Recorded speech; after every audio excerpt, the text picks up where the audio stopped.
اعوذ باللہ من الشیطان الرجیم بسم اللہ الرحمن الرحیم سورہ انبیاء کی آخری آیت پڑھ رہا ہوں.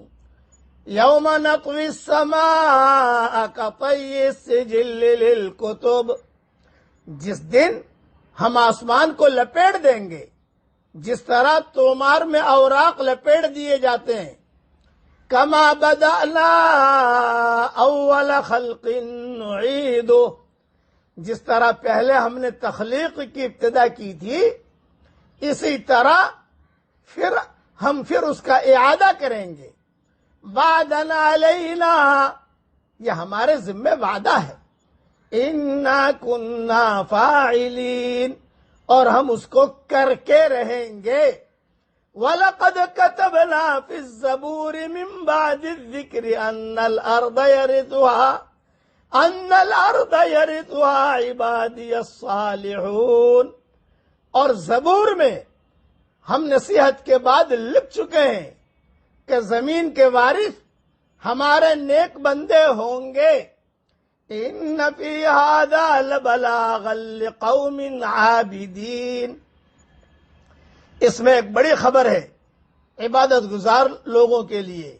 وَمَا أَرْسَلْنَاكَ إِلَّا رَحْمَةً لِلْعَالَمِينَ، اور ہم نے آپ کو تو بس دنیا والوں کے لیے رحمت بنا کر بھیجا ہے. قُلْ إِنَّمَا يُوحَىٰ إِلَيَّ أَنَّمَا إِلَٰهُكُمْ إِلَٰهٌ وَاحِدٌ، کہہ دیجئے میرے پاس جو وحی آتی ہے وہ یہ ہے کہ تمہارا معبود صرف ایک معبود ہے. فَهَلْ أَنْتُمْ مُسْلِمُونَ، تو کیا تم اطاعت گزار بنتے ہو؟ فَإِن تَوَلَّوْا فَقُلْ آذَنْتُكُمْ عَلَىٰ سَوَاءٍ، پس اگر وہ منہ پھیر لے تو کہہ دیجئے میں تم کو صاف طور پر اطلاع کر چکا ہوں. وَإِنْ أَدْرِي أَقَرِيبٌ أَمْ بَعِيدٌ مَا تُوعَدُونَ، اور میں نہیں جانتا کہ وہ چیز جس کا تم سے وعدہ کیا جا رہا ہے قریب ہے یا دور.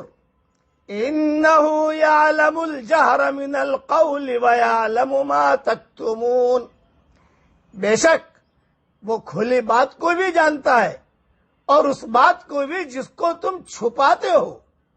وَإِنْ أَدْرِي لَعَلَّهُ فِتْنَةٌ لَكُمْ وَمَتَاعٌ إِلَىٰ حِينٍ، اور مجھ کو نہیں معلوم شاید وہ تمہارے لیے امتحان ہو اور فائدہ اٹھا لینے کی ایک مہلت ہو. قَالَ رَبِّ احْكُم بِالْحَقِّ، پیغمبر نے کہا اے میرے رب حق کے ساتھ فیصلہ کر دیجئے. وَرَبُّنَا الرَّحْمَٰنُ الْمُسْتَعَانُ عَلَىٰ مَا تَصِفُونَ، اور ہمارا رب رحمان ہے، اسی سے ہم ان باتوں پر مدد مانگتے ہیں جو تم بیان کرتے ہو. اس کی مختصر سی تشریح سن لیجئے. اور زبور میں کیا لکھا ہے، میں زبور کا لکھا ہوا بھی آپ کو پڑھ کر بھی سناتا ہوں اور امیجز بنا کر بھی بھیجتا ہوں. جس دن ہم آسمان کو یعنی کائنات کا موجودہ پھیلاؤ، یہ اللہ تعالیٰ قرآن میں فرما رہے ہیں، کائنات کا موجودہ پھیلاؤ امتحان والی دنیا بنانے کے لیے تھا. اس کے بعد جب انجام والی دنیا بنانے کا وقت آئے گا تو خدا اس عالم کو سمیٹ دے گا اور غالباً اسی مادے سے دوسرا عالم بنائے گا جو انجام والے مقاصد کے حسب حال ہو. ایک دنیا کا وجود میں آنا یہی اس بات کے ثبوت کے لیے کافی ہے کہ دوسری دنیا بھی وجود میں لائی جا سکتی ہے. موجودہ دنیا میں اکثر برے لوگ بڑائی کا مقام حاصل کر لیتے ہیں، مگر یہ صرف امتحان کی مدت تک کے لیے ہے.